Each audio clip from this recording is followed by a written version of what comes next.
Hello students. Okay, so I'm going to go over 2018 BC number 6, okay, because that one is a series question. And so let's read it. It says the Maclaurin series for natural log of 1 plus x is given by this. Okay, on its interval of conversions, this series converges to this, which is basically what they just said, that this is equal to this, and so it converges to that. All right, let f be the function defined by this. So here's our f of x. All right, write the first four non-zero terms in the general term of the Maclaurin series of f. Okay, so this is f, and they want us to expand it into a Maclaurin series similar to this. Okay, now they gave us this series for a reason, and they're telling us, without actually writing it down, that this guy is equal to this. So let me write it down. So let me write down what I have here. First off, I'm going to write down that f of x is equal to x natural log of 1 plus x over 3. All right, so now they are saying that natural log of 1 plus x is equal to x minus x squared over 2 plus x cubed over 3 minus x to the fourth over 4 plus plus negative 1 to the n plus 1 x to the n all over n plus . Okay, so my goal is to use this Taylor or Maclaurin series to rewrite this function in the form of a Maclaurin series. I'm going to do this step by step. So what I'm first going to do is I'm going to ignore this x here, and I'm going to write natural log of 1 plus x over 3 is equal to. Now what is this equal to? Well, if you see, this x over 3 is in the spot of this x. So what we're going to do is we're going to substitute. So for every x that I see here, I'm going to substitute it with x over 3. So I'm going to rewrite this with x over 3. So that means that this x is going to be replaced with x over 3 minus, well, this x is going to be replaced with x over 3. So I'm going to say that this is x squared over 2 times 3 squared. Okay? Plus, this x is going to be replaced with x over 3. So I'm going to say that this is x cubed divided by 3 times 3 cubed. Okay, I knotted them together and put them at the same time. Good job, baby. Good job. Thank you, Mama. Minus x to the fourth over, I'm going to say 3 to the fourth times 4. Plus plus negative 1 to the n plus 1 x to the n all over n times 3 to the n. Okay, so that's replacing each of those x's with x over 3. Okay, and so now I'm almost there. Now I just need to multiply the whole thing by x. So if I multiply this by x, that will take care of this x. I'm going to multiply this whole expression by x. I did it. Okay. And I'm going to distribute that in. So that means my f of x, which is, that's okay, baby, is equal to, what is it equal to? It's going to be x squared over 3 minus x cubed over 2 times 3 squared plus x to the fourth all over 3 times 3 cubed minus x to the fourth over, x to the fifth over 4 times 3 to the fourth plus plus negative 1 to the n plus 1. And so now this is going to be an n plus 1, right? X to the n plus 1 divided by n times 3 to the n. And now, let's see. What was the question again? Write the first four non-zero terms and the general term of this. Okay, so here's my, let's see, 1, 2, 3, 4. Okay, so this is the first four non-zero terms. And then this would be my general term. You could write it as a sum and label them, or separate it's probably best to label them, okay?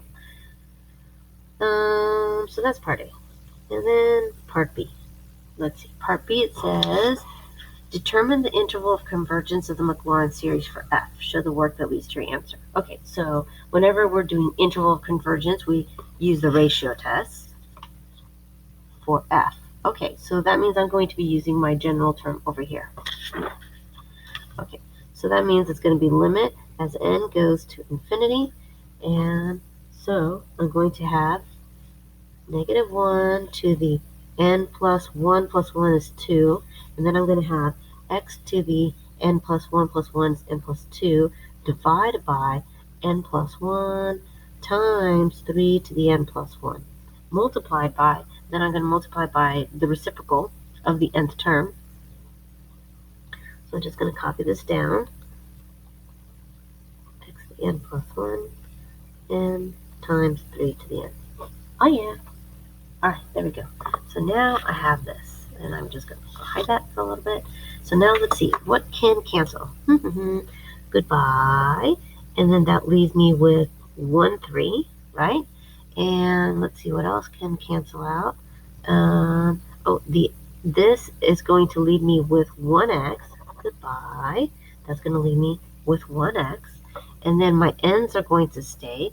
And so this is going to leave me with a -1 because it's going to leave me with 1 extra -1. So let's rewrite this. Limit as n goes to infinity. And so I'm going to have a -1 here. And I'm going to have an x. And I'm going to have an n. And I'm going to have, oh, this guy went away and it left me with that. And then I have let's write like this. I have an n plus 1 and I have a 3. And let me just double check. Everything looks good.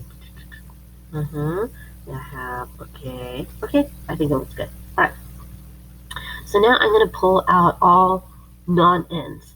So then this is equal to absolute value of -x over 3, limit as n goes to infinity of n over n plus 1. You don't need the absolute value there. You could, but this is all positive anyways. And so we know that this is going to be 1, right? And so now, and then with the absolute value, that's just going to be x over 3 is going to, times 1. And this has to be less than 1. So we need the absolute value, the absolute value is going to be less than 3. So I forgot the question. It asks for the interval of convergence. Oh, okay. Well, the radius of convergence is 3. Now I need the interval of convergence. So I'm going to go over here. I'm going to say, okay, well, this is less than 3 and greater than -3. But I need to test each of my endpoints. All right. So now let's test them. So I'm going to say when x is equal to -3, what happens? I don't know. Okay, I'm going to need my general term. So it's scooching up there. So I'm going to rewrite it over here. So this is -1 to the n plus 1, x to the n plus 1, divided by n times 3 to the n. Okay, so now I need to put in -3 in front of my x. So I'm going to have -1 to the n plus 1 times -3 to the n plus 1 divided by n times 3 to the n. And so if I were to simplify this, then what's going to happen? Well, let's see. These are both to the same power. And so basically it's -1 times -3, both to the n plus 1. So I have 3 to the n plus 1 all over n times 3 to the n. And so then I have 3 over n. Okay? So then what does that mean? Then I have the sum of n equal to, we'll say 1. To infinity of 3 over n, which is basically a harmonic series multiplied by 3. And we already know that the harmonic series diverges. So if you multiply it by 3, it goes off to super infinity. Infinity times 3. So this diverges by comparison to harmonic series. So it's not going to be at -3. So now let's put in 3. x equal to 3. Let me see if I have a different color. So x equal to 3. Well, that's going to be similar to this. I'm just going to replace that. Negative 1 n plus 1 with 3 to the n plus 1 divided by n times 3 to the n. Okay, and so this is going to give me negative 3 to the n plus 1 divided by, actually it's probably not even a good idea to do that. It's probably better to just simplify these guys. Undo what I just did. So this is going to be negative 1 to the n plus 1, and then I'm going to reduce these, and that's going to give me times 3 all over n. So now, when I look at this, n equal to 1 to infinity, this is negative 1 to the n plus 1, 3 over n. If you want to, you could even pull out 3, but this is an alternating harmonic which converges. So that means then that's going to be equal to. So the interval of convergence is parentheses negative 3 to 3 bracket. And then let me revisit the question. Determine the interval of convergence. Show the work lazy. Okay, yes, that's fine. And if you want to, my parentheses kind of almost looks like a bracket, so I'm just going to make it clear. You want to make sure that they see your answer. Even though I have it up here, that's not really my final answer. That's my work. You need to restate your answer. Okay, so you have that. And now I need to turn the page. Let's see, because, well, I'm going to tear this up because I need this over here. Okay. It says let P4. So usually when they're saying P, they mean like the 4th degree polynomial. Oh, it says that. Let P 4th degree polynomial of f about x equal to 0. Okay. Okay, so before I even go further, let me write this. P4, what did they say? X. The 4th degree of f. Okay, so that means is equal to. Let me write the 4th degree polynomial f. So I'm going to steal that from my work over here. So 4th degree polynomial stops right there. So I'm going to have x squared over 3 minus x cubed over 2 times 3 squared plus x to the 4th over 3 times 3 cubed. Okay, so I have that. Use the alternating series error bound to find the upper bound for this. Okay, so first alternating series. This is an alternating series because if I go back to this, I can see that the signs are alternating, and then I've got that negative 1 there, which is making it an alternating series. Okay, so they're telling us it's alternating so that we know to use the error bound formula, which actually they kind of somewhat stated over here. Okay, to find an upper bound for this guy. Okay, so they're replacing the x with 2. Okay, and so they're saying, hey, if we put 2 in here and find out a value, that would approximately be f of 2, but how much would we be off by? And so this subtraction would give us what the error would be, or the remainder. Okay, so P4 2 minus f of 2, if you remember from our formula, that's going to be less than, and it's going to be the next term. So I'm going to say, well, I don't know what I'll just say an plus 1 right now. So in this situation, I'll say 5. Okay? All right, so let's find out what that's going to be.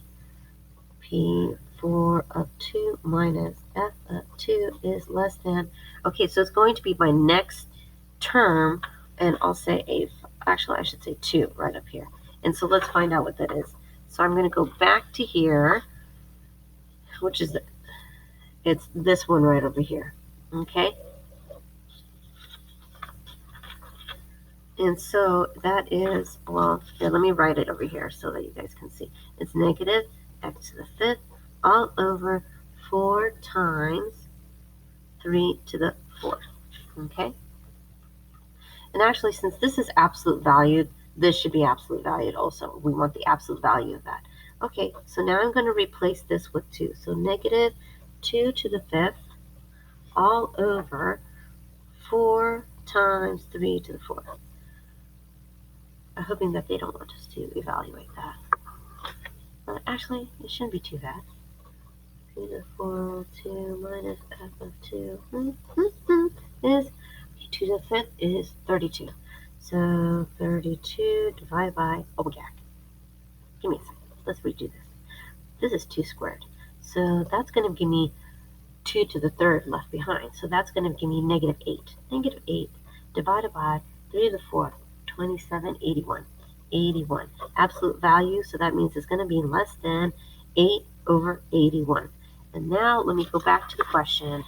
Find an upper bound for this. So this would be it.